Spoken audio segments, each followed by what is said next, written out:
Il y a visiblement un problème de taille entre le bonhomme et les dimensions du vélo. Salut, merci de votre fidélité. On est aujourd'hui cette semaine entre le parc régional du Luberon et la montagne de Lure. Alors je ne vais pas vous parler de nature aussi, un petit peu. Plutôt de relation entre le sport et la nature puisqu'on va évoquer le vélo tout-terrain, on dit aussi VTT. Le décor provençal, vous le constatez ici, se prête volontiers à la pratique de cette discipline. Et évidemment, cela donne naissance à des champions. Valentin Brula, qui habite en Haute-Provence, est devenu en 2015 champion de France d'enduro. L'enduro, c'est 20% de montée, 80% de descente. On a décidé d'aller le rencontrer, lui, le champion. Il est accompagné de son père, de son papa, qui est très important dans sa carrière sportive. C'est Gérald, VTT, avec notre champion de France qui est provençal. C'est parti, mais je vais y aller doucement. Et ça passe. Valentin, où est-ce que tu nous as emmenés en ce samedi matin? On est où là? Ben voilà, on est au sommet de la montagne de Lure. Je pense que c'est le dernier week-end où ça va pouvoir être roulable. Là, on est limite avec les conditions. Il commence à neiger, comme on peut le voir, il a commencé à neiger. Donc c'est sympa, on profite un peu de la nature. Et, voilà, c'est le changement de saison.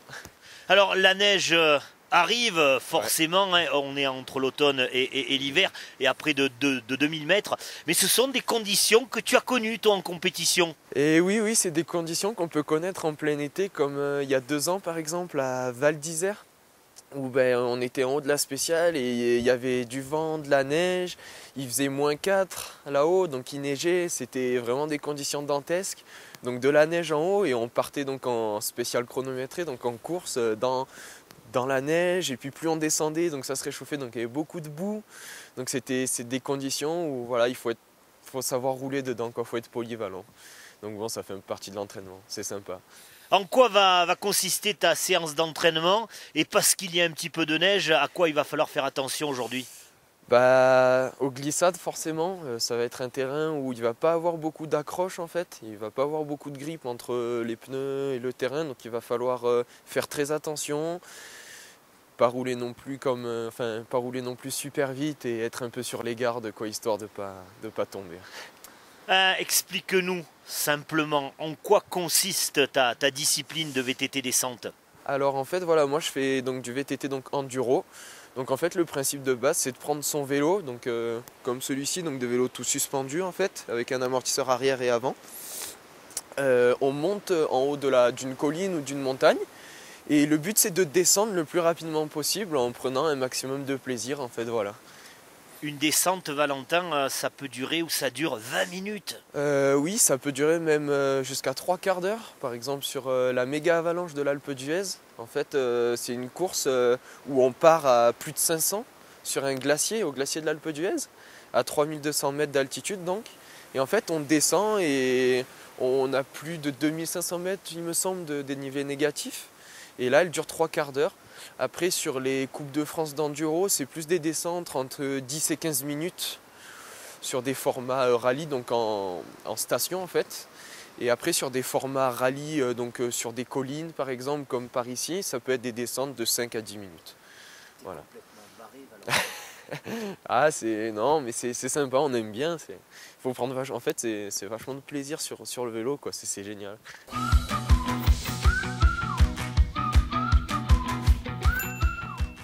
Valentin, deuxième partie de ton entraînement ce samedi, il fait beaucoup plus chaud. Enfin, je ne vais pas dire qu'il fait très chaud, mais il fait beaucoup plus chaud, on est descendu.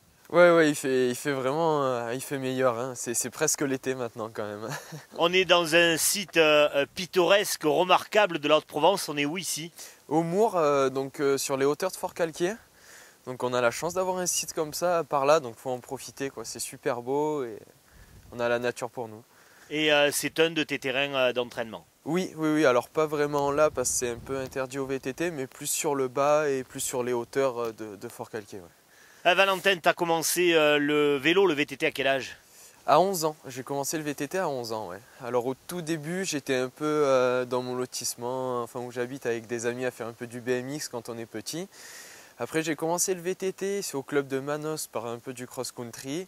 Et moi j'aimais vraiment bien la descente, donc après je suis allé au club au Fort Calcroux qui était à Fort Calquier avant.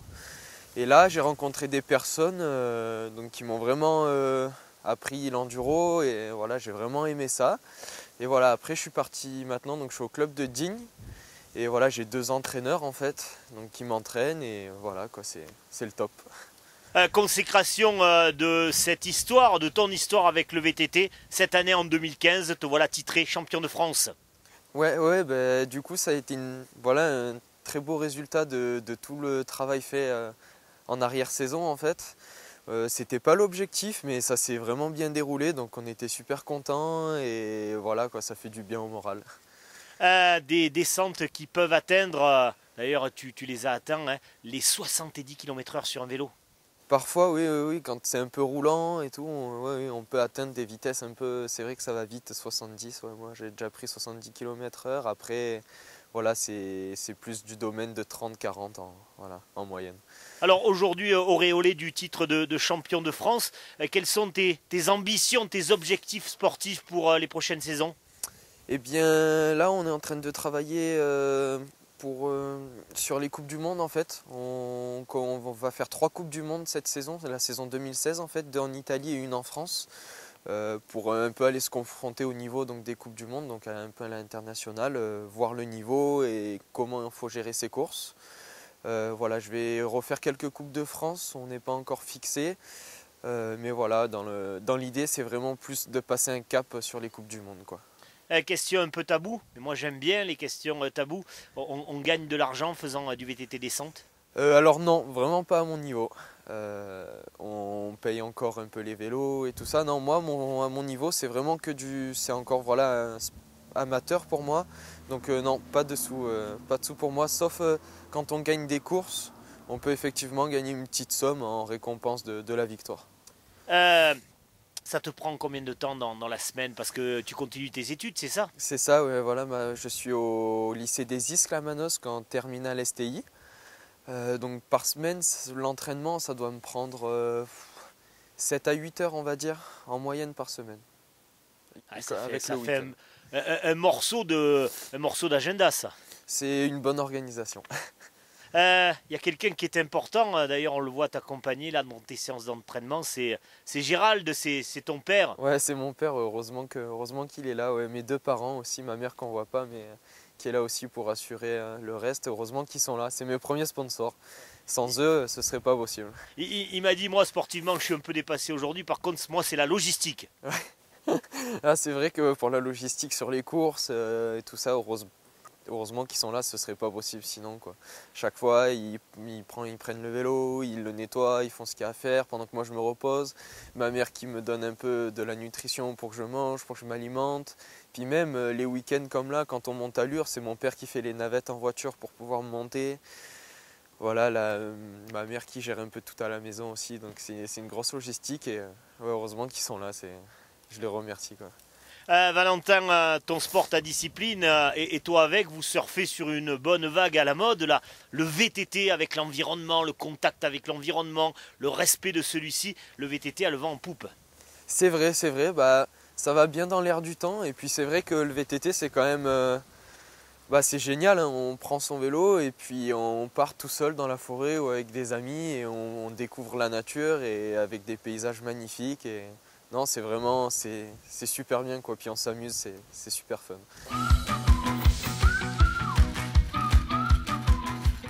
Gérald, quel est votre rôle auprès de votre fils Valentin, aujourd'hui champion de France?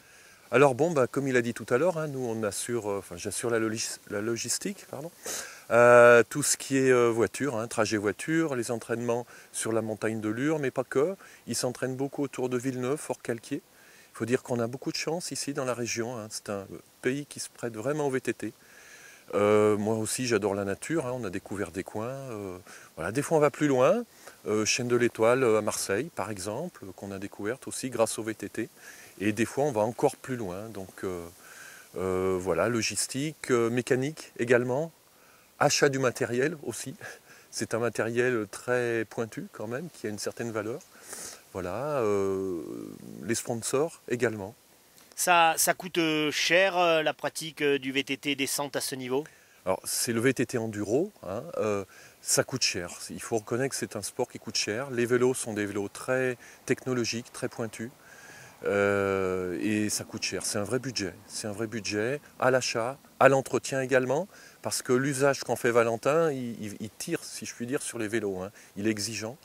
Et même si ce sont des vélos de pointe, il y a quand même un budget important en termes de réparation et surtout d'achat, quoi.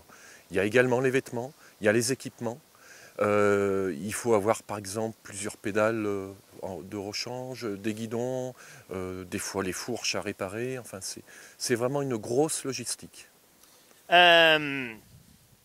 J'imagine que ce titre, champion de France 2015, vous a ravi.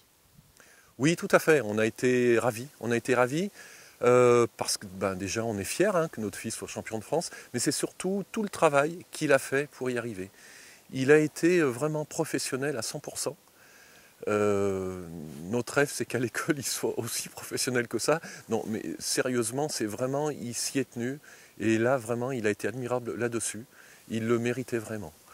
Après, on est heureux. On a aussi eu peur, puisqu'il a fait une grosse chute, notamment à l'os cette saison.